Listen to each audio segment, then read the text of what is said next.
Welcome to the Project Hope Virginia podcast, Empowering Voices in Homeless Education in McKinney-Vento. I'm Kate Miller, Training and Communications Specialist with Project Hope Virginia, Virginia's program for the education of homeless children and youth. As we continue to highlight the amazing work of our liaisons, community partners, and advocates, I am thrilled to have with us today Barbara Duffield.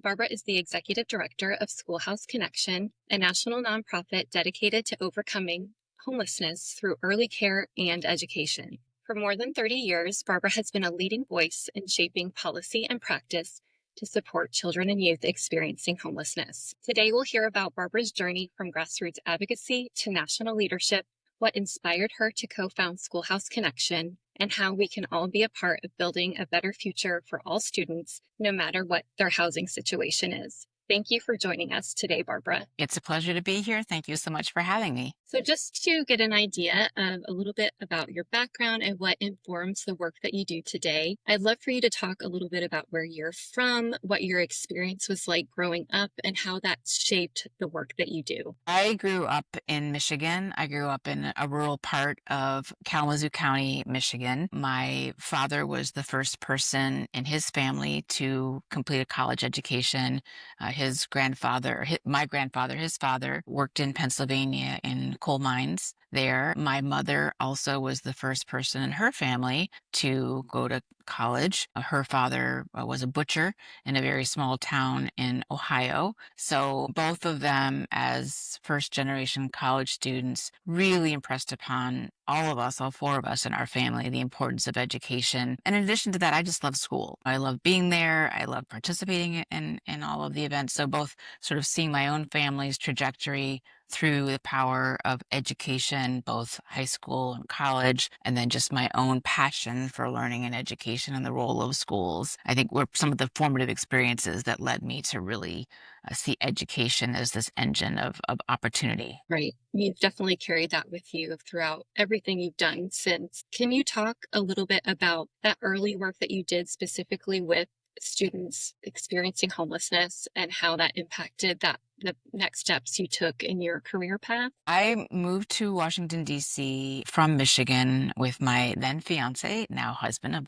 30 plus years. And at the time, I had an internship with Foreign Policy magazine, and I was an editorial assistant. And the other students who were there, the other interns, really very focused on Ivy League experiences and foreign policy. But there was a copy editor there who took me under her wing, and she was a volunteer at a tutorial program for children experiencing homelessness in Washington, D.C., called the Homeless Children's Tutorial Project, Project North Star. And that was my first introduction. I didn't know children were experiencing homelessness. It never crossed my mind. In a rural area, it's not something that you see growing up. Right.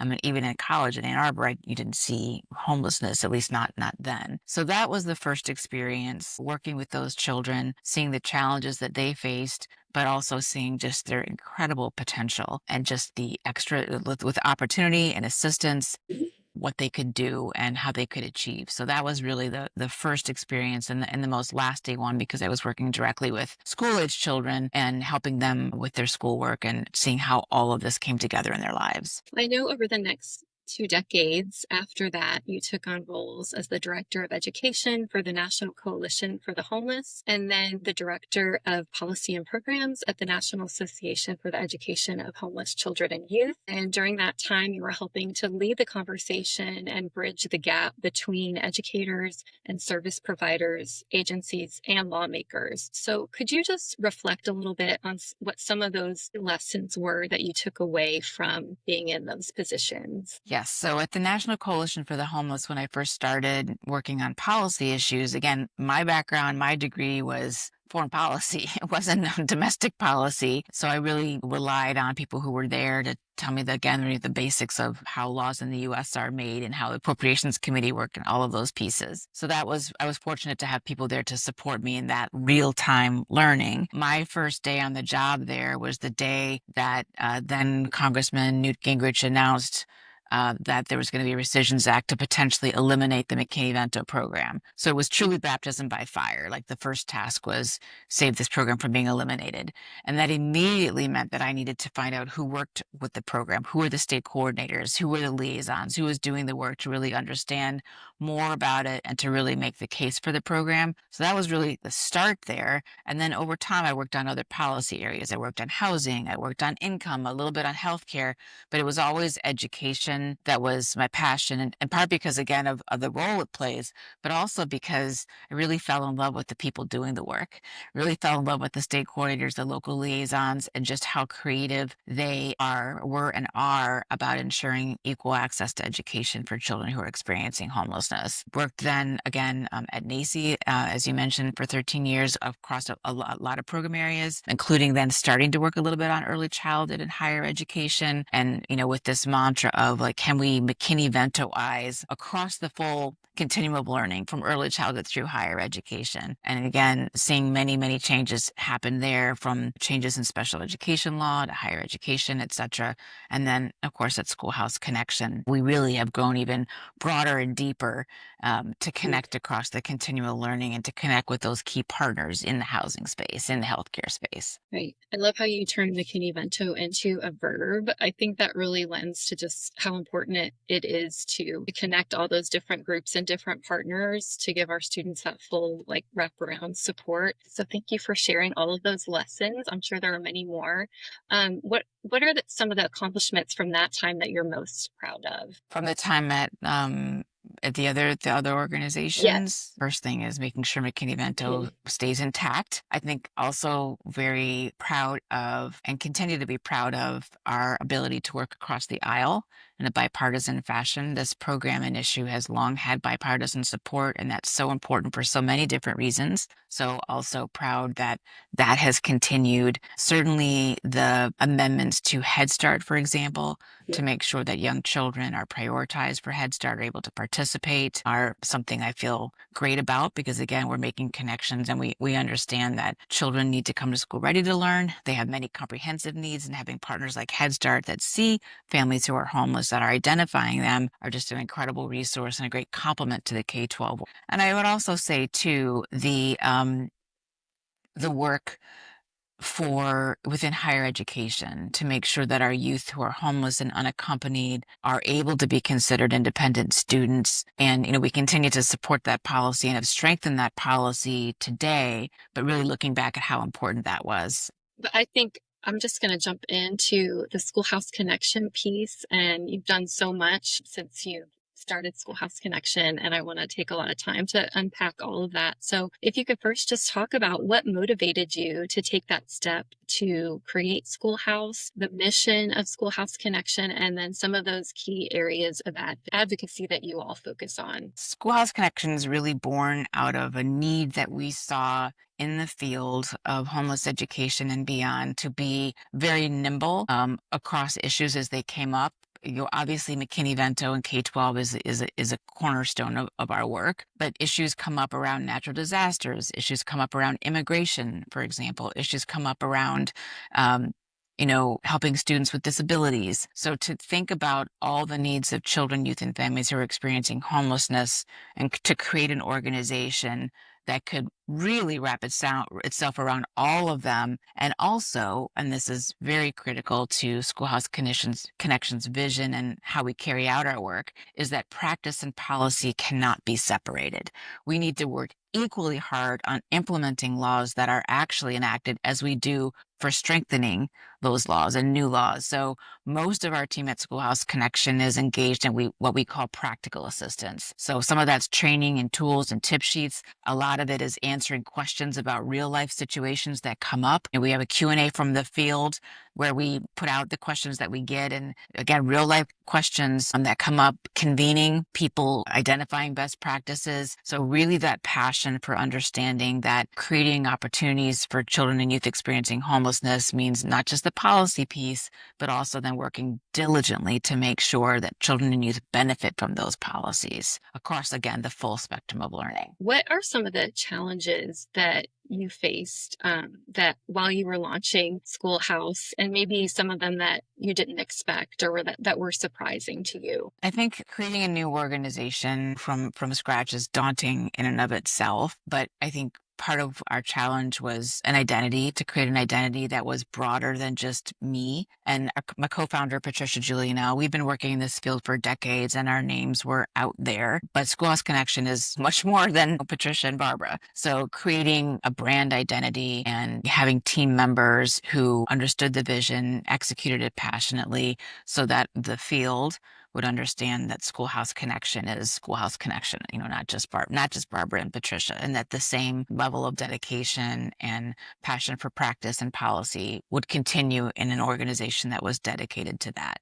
So I think that's one piece. We've also, if you look at what's happened over the course of our history, everything from what we launched at the beginning of 2017. So that was the first Trump administration coming in. So a lot of changes happening there.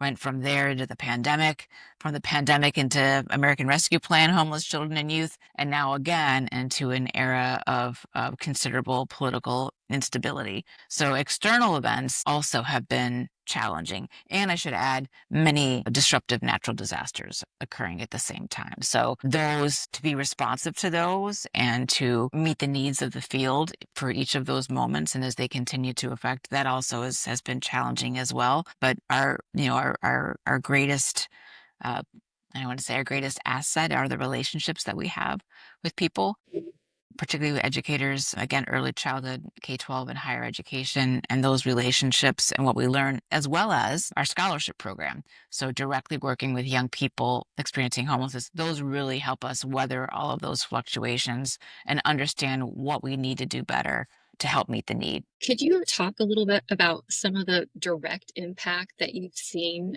through the work that Schoolhouse has done, some of those tangible achievements, if there's any you'd like to highlight specifically? I think by far the biggest tangible achievement is the successful advocacy for the $800 million that came through the American Rescue Plan, Homeless Children and Youth Act. That was at a time when Congress was providing money for pandemic relief, but it wasn't focused on students experiencing homelessness. We were able to document the decline in enrollment. We were able to document that the money wasn't being targeted. And then to have that, 8 times the typical funding be allocated. And yes, it was one time. And yes, it was a ridiculous timeline to spend it. And yes, there were challenges in terms of getting clarity about how the funds were used. But we continue to hear to this day about practices in school districts that are different. And even for programs that couldn't continue, we know that lives were changed in that time. And now we have data to prove it. We have data from the first year and a half of ARP-HCY that shows that districts that got that funding identified more students, they decreased chronic absence, they increased high school graduation and proficiency in reading, math, and science. So that was just for the first year and a half. So I think both the accomplishment, securing the resources, working hand in hand with educators to make sure that they were invested well, despite all the challenges that we encountered, and then seeing how some of those initiatives continue today remains at the very top of the list. The second thing I definitely want to talk about the strengthening of the FAFSA for unaccompanied youth experiencing homelessness and our legislative advocacy there, which again has led to far fewer barriers for young people who want to pursue post-secondary education. That remains the best way out of poverty, is to have some education beyond high school. So very proud about that. And then also, not in any order here, is the work on infant and toddler homelessness to really shine a light on the very youngest children experiencing homelessness and how we can wrap around them to make sure that they have a better opportunity at success in life. Well, you've teed it up really nicely because I have a few questions just to unpack for our listeners a little bit of those points you just reflected on. Just talking a little bit more about COVID-19 and all of the school closures that accompanied the pandemic, both here and abroad, and how detrimental that was to so many students' education, especially students who are facing housing instability. Can you talk a little bit more specifically about some of those practices, those specific practices that resulted from all of the work, the ARP-HCY work that our liaisons were doing across the country, and practices that you hope to have to see continue? One of the developments or results, I guess, of the additional flexibility of McKinney event of our funding. So Mhm. it was our funding, and now we Right. see the flexibility continue. Some of it was around the smaller things, like being able to use the funds for gas cards or car repairs or even auto insurance. And we continue to hear how that flexibility, like a store card is more than a store card. A store card is re-engaging parents who've lost trust in the education system by helping them meet their children's need in a very tangible way. So understanding how something from that or a gas card could really solve a chronic absence problem. I think the second piece that again that we hope will continue is understanding the role of navigators. And again, there's a sense in which McKinney Mental Liaisons are navigators, Mhm. but to the extent that navigators can be in place to help navigate some of the housing challenges, the housing partnerships that were built during the pandemic because of the flexibility of ARP-HCY funds are also so important. We heard from a district just a couple weeks ago who had an ARP-HCY housing navigator, and the county mental health board said, if you do this, we'll continue it. And that position has continued. And she said it's transformed their office. They're able now actually to house family and keep them housed. So I think those two pieces in particular are some of what we hope will be the legacy moving forward. It's great to hear, even though the funding is ending or has ended, um, that the lessons and also the activities and programs that were built from that funding can still continue. I noticed that Schoolhouse recently changed its messaging slightly from overcoming homelessness through education to overcoming homelessness through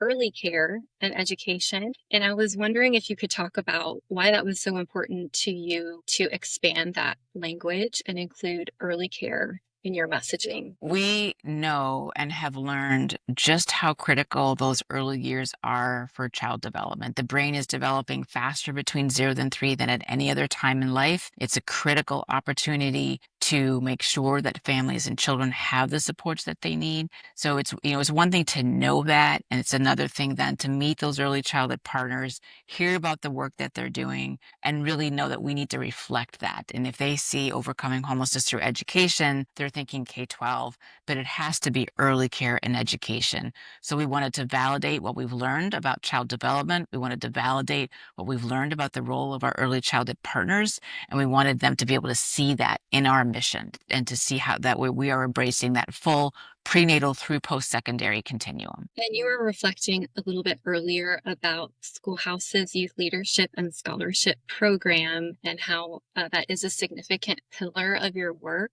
Can you talk a little bit about what that program looks like and what it's been like for you working directly with those older youth who have previously experienced homelessness? The scholarship program, I think anybody at Schoolhouse Connection would tell you that the youth leadership and scholarship program is truly our pride and joy, the apple in our eye. For me, I started working with scholarship programs back in 1999 at the National Coalition, and then through NACY, and then now at Schoolhouse Connection. So working directly to support young people to and through higher education keeps us very motivated, keeps me very motivated. So within our staff meetings, for example, at Schoolhouse Connection, we can zoom out to some big federal policy, but then we can also talk about how a young person needs a bed or a young person, was able to get a computer or get another scholarship. So keeps us very, very grounded.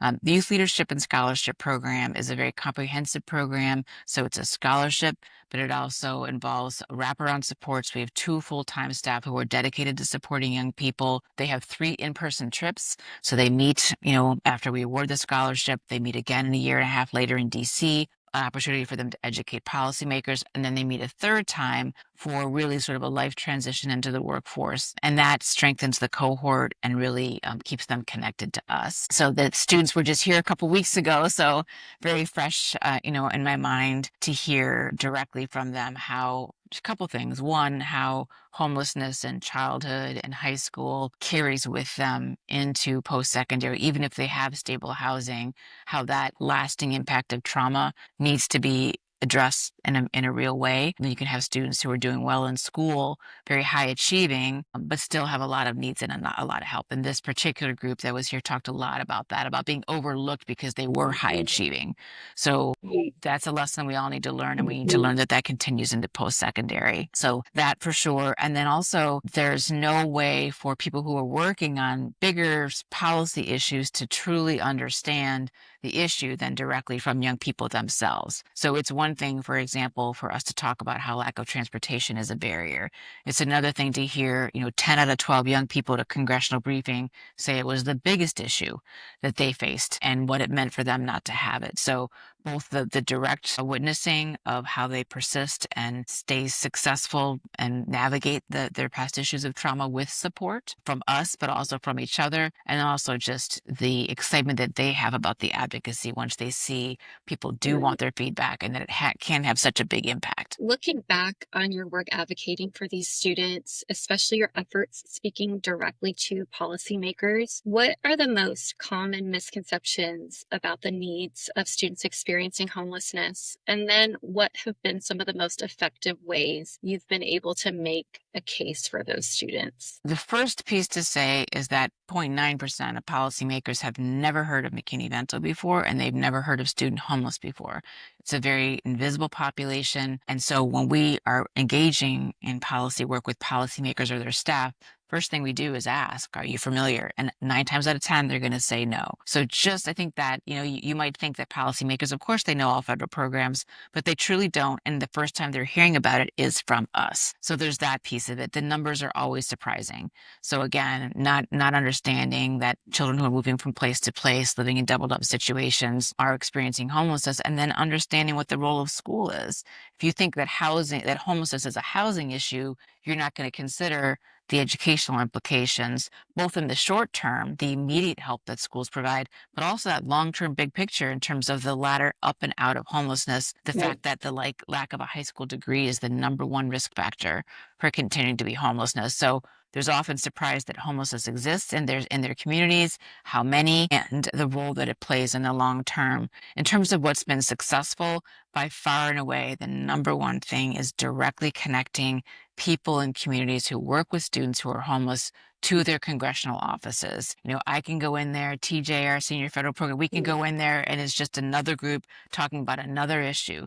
But when we say, what do you want to meet with this person from these 3 school districts who are in your congressional district, and they're hearing about it locally, and they're hearing names of schools they went to, and they're hearing names of community partners, and they're looking at the data, immediately it brings it home.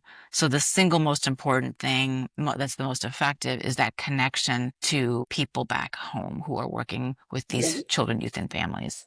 As we record this today, we know that there is a chance that funding for the Education of Homeless Children and Youth program could be eliminated in the next budget. And with that being at risk, could you talk a little bit about what's at stake? What will be lost for students experiencing homelessness throughout the U.S. if this program is no longer funded? If McKinney-Vento Education for Homeless Children and Youth is no longer funded, very simply, children and youth who are homeless will struggle to attend any school at all. It would remove basic access to education. There is a notion of returning education to the states. If McKinney-Vento is defunded, it will be returning children and youth who are homeless to shelters, to the streets, to couches. It'll take us back more than 30 years when children who are homeless couldn't even get into school, moved around because they didn't have the right and the ability to stay in the same school, and there were not dedicated professionals to help them connect to other sources. So it would be a catastrophic loss, not just for students who are some of the most vulnerable students, but for some of the most resilient, amazing, accomplished students in our nation. So without sugarcoating it whatsoever, this would be a catastrophic loss that would essentially mean that many children and youth, maybe even most children and youth who are experiencing homelessness, would lack very basic access to education, and therefore would be more likely to continue to experience homelessness as adults. Thank you for articulating so well just how much is at stake for those students and their families. So, acknowledging the uncertainty of the times that we're living in right now, for our listeners who might feel overwhelmed or powerless, what are some of the tangible actions that they can take today to help make an impact for those students and families? If listeners are working with their McKinney-Vento programs in any capacity, whether it's a liaison, a shelter partner, early childhood partner, higher education partner, there truly is no substitute for directly communicating with policymakers the importance of this program. That can seem very daunting, especially right now in a time when lots of houses are on fire and there's a lot of advocacy happening. But I would offer that Schoolhouse Connection can help. We are making appointments, we are training people, we are setting up meetings, we're even facilitating them. So if the longer term investment in keeping this program alive, if getting involved in that, I would say don't be shy about trying to find a way to communicate and educate, because we're educators. We need to educate policymakers. And if you can't do it because of your position, then think about your Rotary, your Kiwanis, your faith-based partners, the others who are in a position to do that. So advocacy is number one. Again, the point about educating, there are just so many people who still don't know that children and youth are experiencing homelessness and the role of schools. So in whatever way that takes shape, it could be school boards, it could be city councils, again, other partners. But I find when McKinney-Vento professionals tell their stories and describe the program across the political spectrum, it's pretty eye-opening, Right. and there's nobody who wants to see kids out of school. There's nobody who wants to see kids continue to experience homelessness. So telling those stories to as many people as possible. And if you're not connected to a McKinney-Vento program, if you're a community partner listening to this, reach out and ask what they need. What do they need? They may have all the coach they need for winter, but they don't have anything for summer. So don't make assumptions. They may have everything they need for high school kids, but nothing for the younger kids that they're working with. And maybe the opposite. They may have strollers, but they don't have materials to help students who are going off to college. So if you're a community partner, really reach out to ask your school district, people who work in school division, we're in Virginia, school division, what it is that they need and how you can best partner to support their work. Barbara, thank you so much for taking the time to share your insights and experiences with us today. To our listeners, if you'd like to learn more about Barbara's work or Schoolhouse Connection, you can visit schoolhouseconnection.org. You can also visit projecthopevirginia.org to learn more about the work being done right here in Virginia or to find your local division's McKinney-Vento liaison. If you found today's conversation meaningful, please share it with someone who might be inspired and consider subscribing so you never miss an episode. Thanks so much for joining us.